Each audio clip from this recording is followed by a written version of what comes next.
E aí, bora falar de um assunto que para muita gente parece um verdadeiro caos?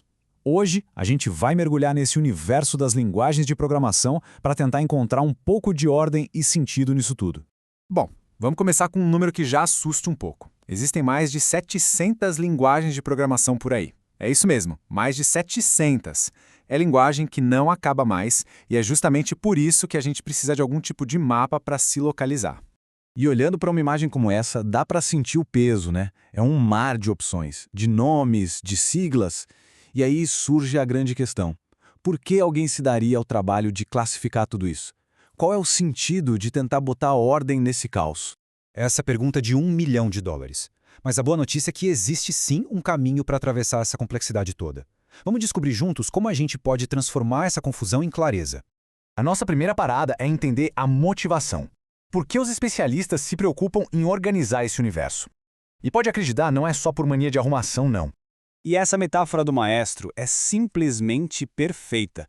Classificar não é sobre criar listas rígidas e pronto, é sobre entender para que cada instrumento serve. É reconhecer que, o som do Python é diferente do som do C++ e que cada um deles é perfeito para um tipo de música, para um tipo de projeto. Então, o ponto central é este. A ordem nos dá poder. O poder de entender os pontos fortes e fracos de cada linguagem, de comparar elas de um jeito inteligente e, o mais importante de tudo, de escolher a ferramenta certinha para o projeto que a gente quer construir. Certo, já entendemos o porquê.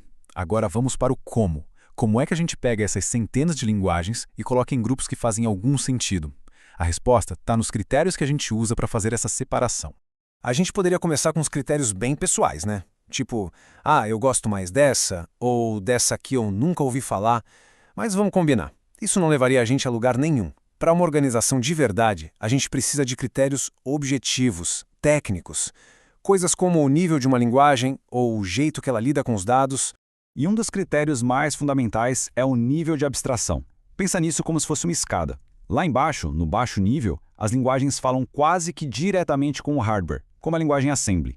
Lá em cima, no alto nível, elas usam termos e uma lógica muito mais próxima do nosso jeito de pensar, como é o caso do Python. Outro critério essencial é a tipagem. Basicamente, são as regras do jogo para os dados. Algumas linguagens são super rigorosas, exigindo que a gente defina se algo é um número ou um texto. Outras são mais flexíveis. E essa característica, por menor que pareça, muda completamente o jeito de programar. Ok, agora que a gente já tem os critérios, vamos ver como eles funcionam na prática. É hora de começar a organizar a nossa orquestra. E este funil ilustra o processo direitinho. A gente pega aquele mundaréu de mais de 700 linguagens e, aplicando nossos critérios, começa a filtrar tudo em grupos menores e muito mais fáceis de gerenciar. A confusão começa aos poucos a desaparecer.